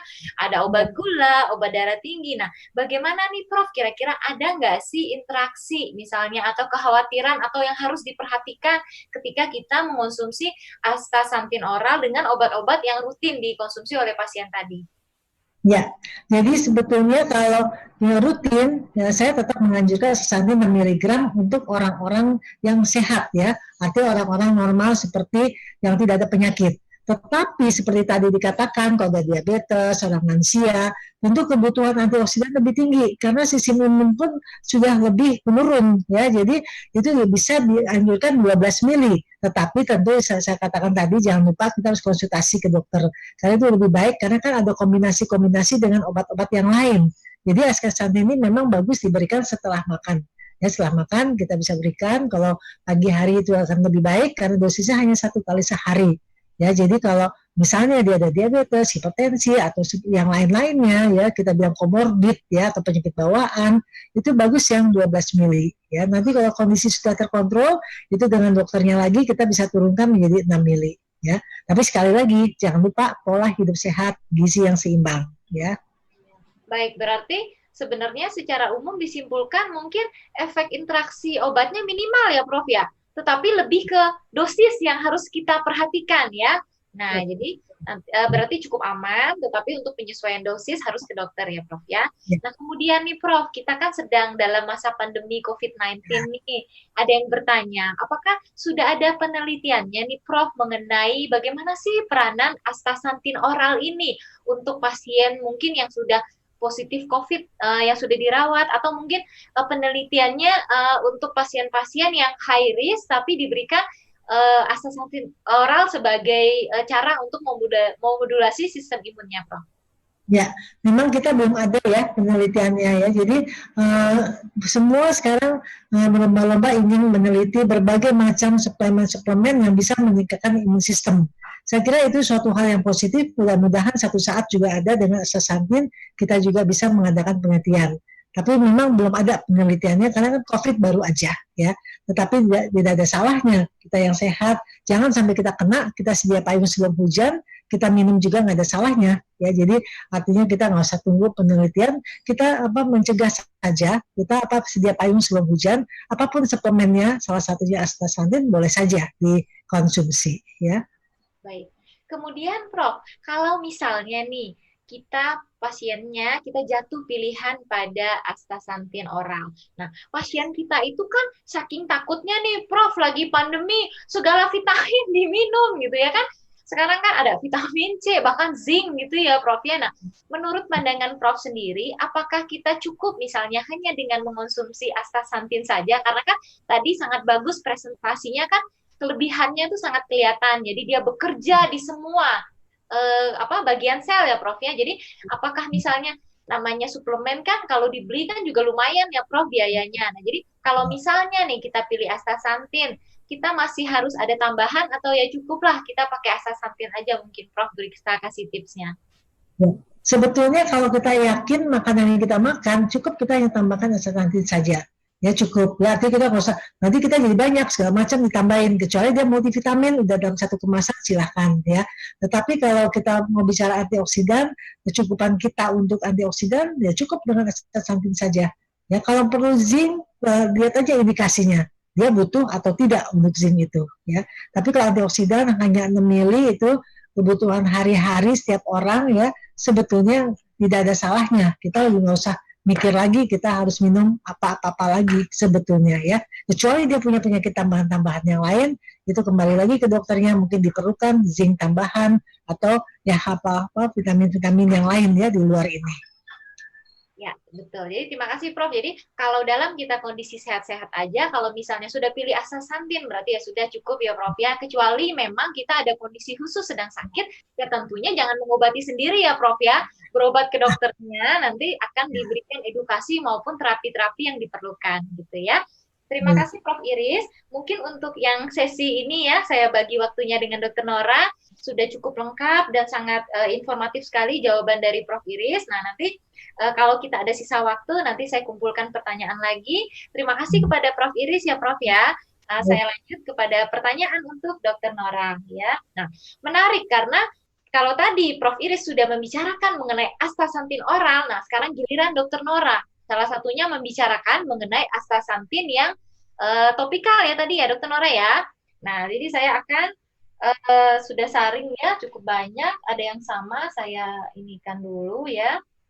Mungkin pertanyaan pertama tadi mengenai tadi ada astaxanthin topikal dan juga ada produk yang dari PT Soho ya, yang kandungannya adalah pelembab gitu-gitu ya, ada sunscreen. Nah, Dr. Nora, tadi kan produk yang Dermanual, kemudian yang ada kan Dermanualnya ada 3 macam ya, ada yang regenerating, kemudian ada yang apa tadi ya, yang ada sunscreen-nya. Nah, ada yang nanya nih, tadi produk tadi itu memang hanya untuk post treatment saja, Dr. Nora, atau bisa untuk pelembab sehari-hari gitu, Dr. Nora?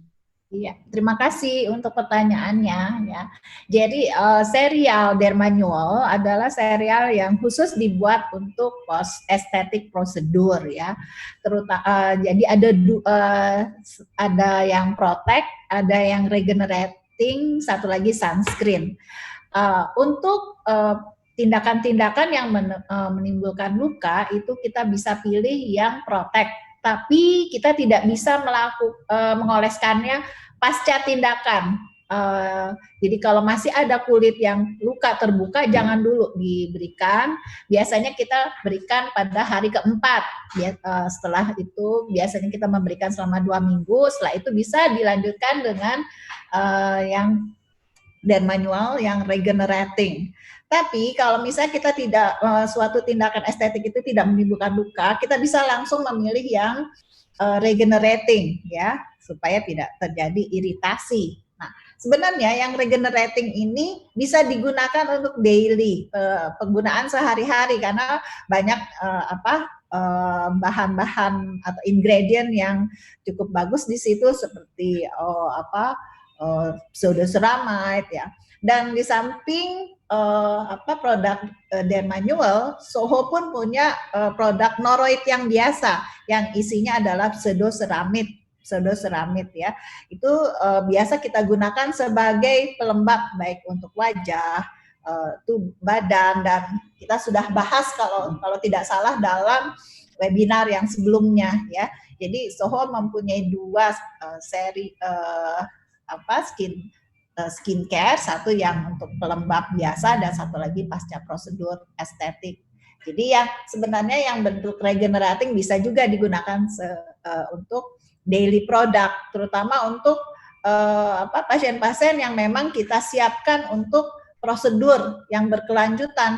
Jadi itu akan lebih baik ya kita menggunakan yang dermanual yang regenerating. Jadi bisa dipakai untuk sehari-hari. Sedangkan yang protek hanya digunakan pasca tindakan saja. Ya, tentunya bukan pada saat kulit dalam keadaan luka, jadi hari keempat. Mungkin itu yang bisa saya sampaikan. Ya, baik dok. Jadi tadi berarti yang regenerating 2 minggu ya dok ya. Nah, kemudian dok, tadi disebutkan yang 3 hari ya baru kita pakai yang derma. Yang protek. Nah, itu 3 harinya sebelum pakai protek itu, setelah tindakan itu harus menggunakan apa dok? Jadi kita pilih bahan-bahan tertentu yang memang indikasinya memang bisa kita langsung gunakan pada luka. Contohnya adalah seperti DNA salmon ya, juga growth factor, platelet rich plasma dan lain-lain ya. Itu bahan-bahan yang memang bisa kita gunakan pasca tindakan yang membuat luka dan boleh dioleskan langsung. Jadi sebelumnya kita menggunakan produk-produk tersebut ya. Oke dok. Nah kemudian nih dok, ada yang menarik ya. Nah ini kan produk Soho ini kan ada astaxanthin yang topikal, kemudian tadi ada yang dermanual itu ya dok ya. Nah itu kan sama-sama untuk dia bisa penyembuhan luka ya dok ya. Nah itu kira-kira kapan dok kita pakai yang untuk penyembuhan luka? Maksudnya kita pilih yang mana? Pakai yang astaxanthin yang topik ini kan dua-duanya sama nih dari Soho dok. Kapan sih kita pakai yang astaxanthinnya? Kapan kita pakai dermanual dok? Oke. Jadi saya sendiri belum pernah melakukan penelitian untuk astaxanthin topikal ya. Cuman ada sejawat saya, Dr. Evi, pernah melakukan penelitian menggunakan astaxanthin topikal dari Soho ini pasca prosedur radiasi. Jadi orang-orang yang dilakukan radiasi biasanya akan terjadi dermatitis ya, dermatitis akibat radiasi tersebut, biasanya madidans, biasanya kan pada saat kondisi pasca tindakan itu dilakukan atau diberikan astaxanthin topikal ini ya. Tapi saya sendiri belum pernah melakukan penelitian ini, jadi saya tidak berani membandingkan ya. Tapi yang biasa saya lakukan pasca tindakan misalnya yang menimbulkan luka, itu biasanya saya akan memberikan tadi kayak PRP atau apa yang bisa, atau kalau tidak ada itu kita bisa memberikan kayak antibiotik topikal ya, sampai nanti kondisi lukanya itu menutup, baru kita hari keempat kita berikan tadi dermanual yang protek gitu Dokter Rita. Baik, terima kasih dok. Kemudian lanjut ya dok, ada yang bertanya nih dok, tadi kan ada sempat tentang astinbone ya dok ya, yang itu ya. Nah, astinbone itu yang bertanya dok, bisa nggak sih dikonsumsi untuk menghilangkan bekas jerawat dok? Oke, makasih. Jadi pada kondisi-kondisi jerawat, melasma, itu kan terjadi yang kita sebut sebagai stres oksidatif ya. Jadi diperlukan sekali di sini campur tangan atau pemberian antioksidan ya, baik topikal atau oral ya. Oral lebih simpel lagi. Jadi sebaiknya juga kita berikan astaxanthin oral sebagai antioksidan. Tadi sudah banyak dijelaskan oleh Prof. Iris bagaimana astaxanthin oral ini bisa menyehatkan kulit atau memperbaiki kulit-kulit yang rusak. Jadi ini adalah tepat sekali kalau kita menggunakan astaxanthin oral ini pada proses penyembuhan bekas jerawat ya. Jadi akan mempercepat proses penyembuhannya tersebut ya. Nah, oke Dok. Nah, kalau misalnya nih Dok, kalau misalnya kita bandingkan, apakah misalnya lebih efektif mana? Apakah untuk penyembuhan luka lebih baik kita gunakan misalnya astaxanthin yang topikal atau yang sistemik ya Dok ya? Atau yang kita minum? Kalau misalnya kita ingin membantu kasus penyembuhan luka, Dok, misalnya pada orang-orang yang memang misalnya usia tua, kan kita tahu usia tua itu kan wound healing-nya mungkin akan lebih lambat ya, Dok ya, dibandingkan dengan orang usia muda. Sebaiknya diberi yang topikal atau yang oral ya, Dok ya? Sebaiknya diberikan yang oral ya, karena oral itu kan efeknya itu tidak hanya lokal ke kulit ya, tapi dia berefek terhadap semua organ tubuh ya. Contohnya nih, saya sempat kemarin itu saya ada mungkin stres atau rontok rambut saya minum Astin Force malah yang 12 mili. Itu alhamdulillah dalam sebulan bagus ya, jadi rontoknya berhenti dan sebagainya. Jadi kalau saya sarankan sih lebih baik oral, karena nanti efeknya tidak hanya ke kulit tapi ke semua organ ya. Kalau topikal kan hanya setempat saja. Mungkin baik begitu. Dok, ya terima kasih. Kemudian lanjut ya Dok, kita membicarakan mengenai ada pertanyaan nih Dok, astaxanthin, pengalaman dokter nih menggunakan astaxanthin topikal untuk kasus hiperpigmentasi Dok, kan tadi di slide ya Dok ya, di presentasi dokter kan ada ya yang untuk kasus hiperpigmentasi itu Dok. Apakah dia bisa digunakan untuk berbagai macam jenis hiperpigmentasi Dok? Misalnya salah satunya hiperpigmentasi pasca inflamasi atau misalnya pada melasma gitu Dok.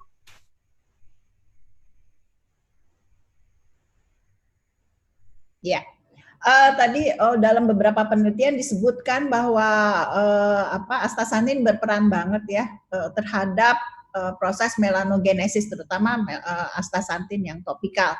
Jadi kita bisa gunakan untuk kasus-kasus melasma ya. Jadi efektivitasnya cukup bagus. Cuma seperti biasa, seperti Prof. Iris tadi, kita harus kombinasi dengan produk-produk lain.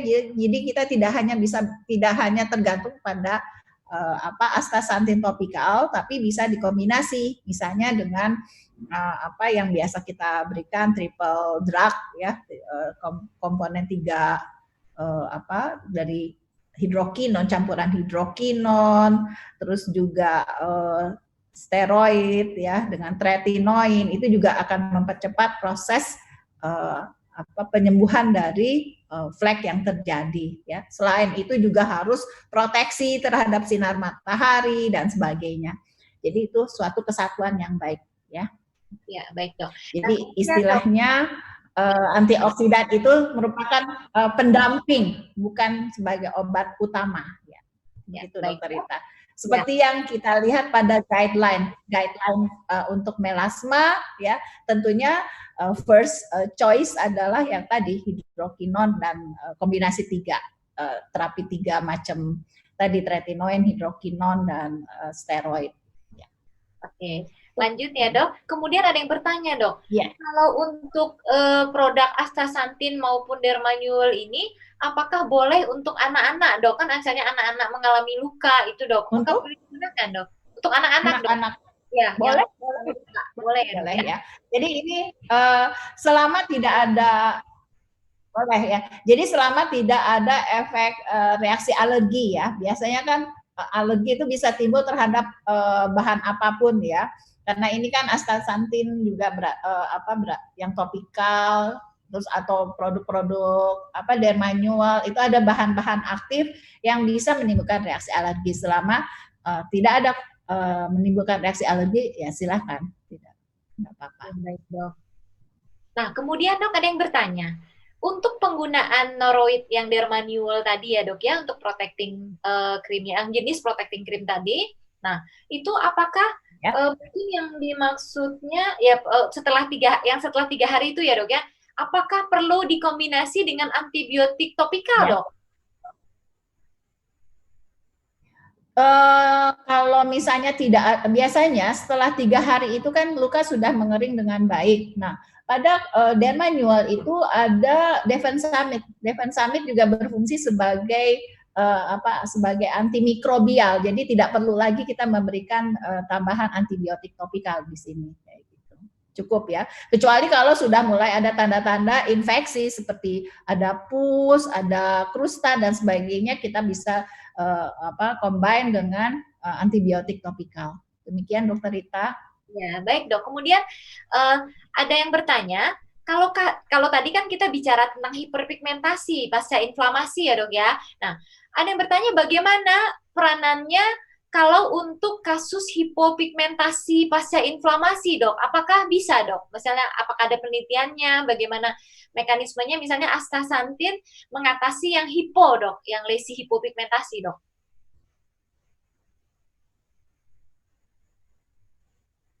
Untuk ya dok? Halo?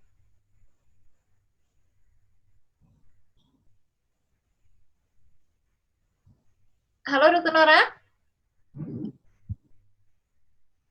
Dokter Nora bisa dengar saya? Dok? Oke. Selama ini sih astaxanthin ya. Ya, bisa. Bisa. Halo, Dokter Rita, jelas suara saya? Jelas, dok, jelas. Suara saya jelas? Ya. Oke.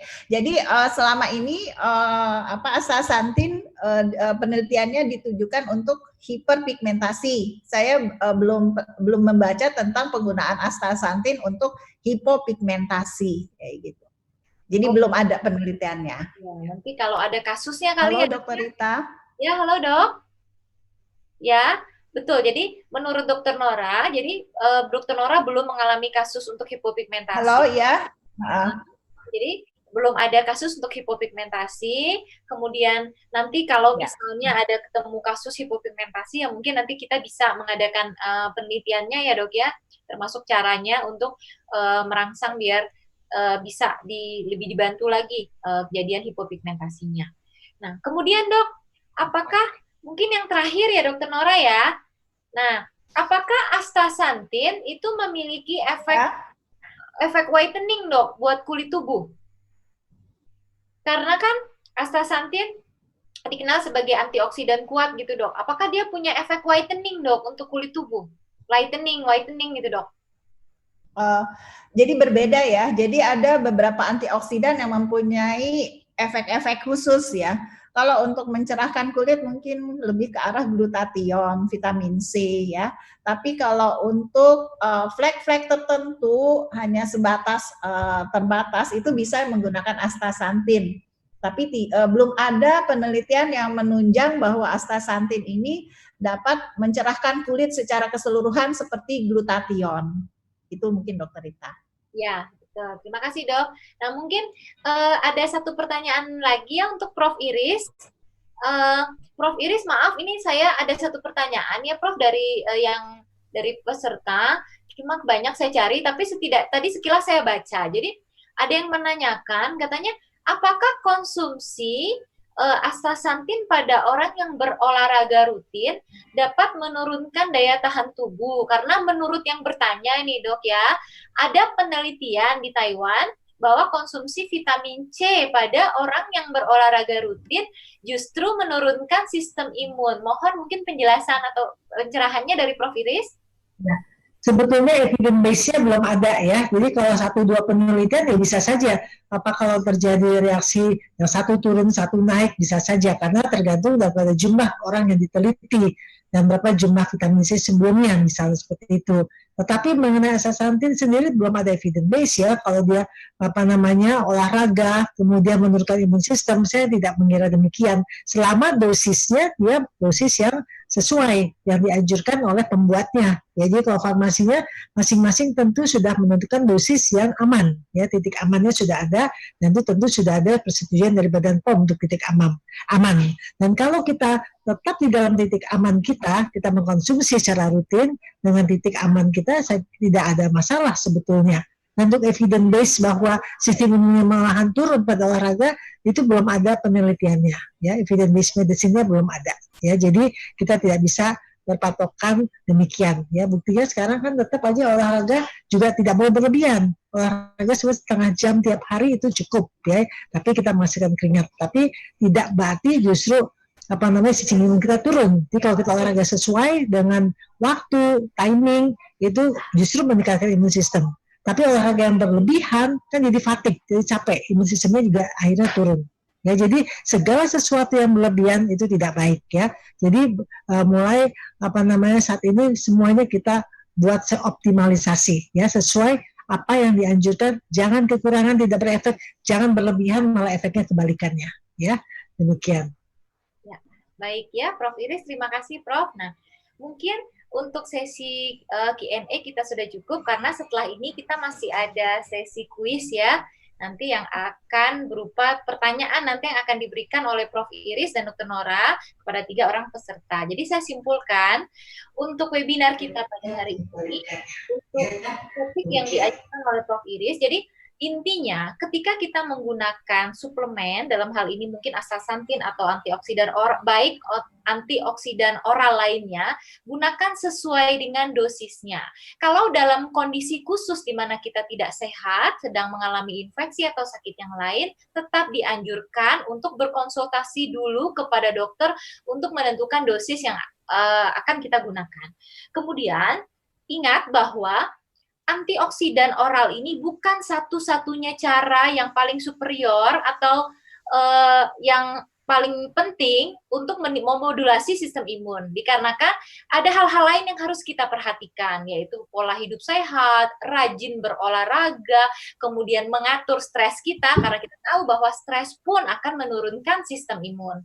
Nah, kemudian kita bisa berhemat juga untuk memilih antioksidan. Jangan karena kita takut kita beli banyak-banyak antioksidan karena kita tahu bahwa antioksidan kan harganya cukup mahal. Nah, kalau misalnya sudah memilih astaxanthin ya sudah konsumsi saja astaxanthin, tapi tetap memperhatikan faktor-faktor lainnya. Nah, kemudian untuk yang webinar yang kedua oleh Dr. Nora, jadi memang untuk kasus penyembuhan luka juga sama.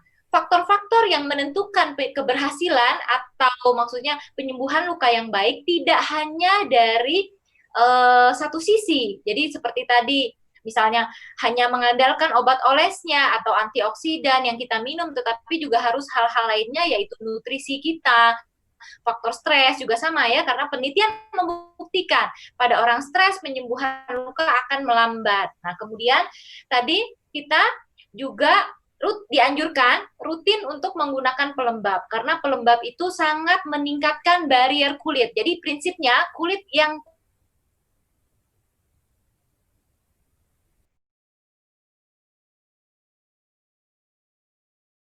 kulit normal, apalagi kering, sensitif, berminyak, berjerawat pun tentunya perlu pelembab. Tetapi pilihlah pelembab yang non-komedogenik dan non-aknegenik seperti produk-produk yang tadi sudah disampaikan oleh Dr. Nora. Nah, saya rasa mungkin itu kesimpulan kita pada webinar siang ini. Semoga bermanfaat ya. Terima kasih sekali nih kepada Prof. Iris, kepada Dr. Nora atas presentasinya yang sangat informatif, lengkap dan menarik, dan kita berharap peserta di sini bisa mungkin bisa melaksanakan atau menyebarkan lagi informasi-informasi yang penting dan benar seperti ini. Jadi masyarakat kita semua pintar. Jadi nanti kalau pas praktek bisa melanjutkan edukasi yang sudah diberikan oleh Prof. Iris dan Dr. Nora ini. Saya rasa sekian ya. Kita akan masuk ke sesi Q&A dan masih dipimpin oleh saya ya. Jadi mungkin saya serahkan dulu kepada panitia mengenai hadiah yang akan nanti diberikan. Nah, jadi untuk aturan Q&A, untuk aturan kuis ini nanti akan ada 3 paket produk dari PT Soho. Produk yang tadi sudah disebutkan ya, jadi produk Dermanual ini, kemudian Astin juga, kemudian ada imunomodulator lainnya. Nah, berlaku untuk 3 orang pemenang. Nah, mungkin untuk pertanyaan pertama saya berikan kepada Prof Iris ya, untuk memberikan pertanyaan. Prof, boleh susah, boleh gampang ya Prof ya. Nanti kalau ada yang bisa jawab, yang paling cepat ya, mungkin dikasih tulis depan ketiknya kuis gitu ya. Jadi nanti saya langsung bisa seleksi nanti benar apa enggak. Saya tanya Prof Iris, silakan ya Prof Iris, pertanyaan pertama. Yang pertama gampang sekali ya. Astaxanthin antioksidannya berapa kali lipat dibanding dengan vitamin C? Gampang banget, tapi penting. Benar, ini ada di slide-nya nih. Kalau yang lengah tadi ngantuk dikit ini nggak keinget ini Prof. Enggak. Berapa kali lipat kekuatan antioksidan astaxanthin dibandingkan vitamin C?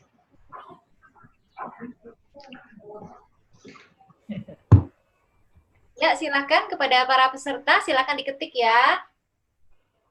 Yang pertama menjawab dan yang benar nanti yang akan mendapatkan bingkisan dari PT Soho.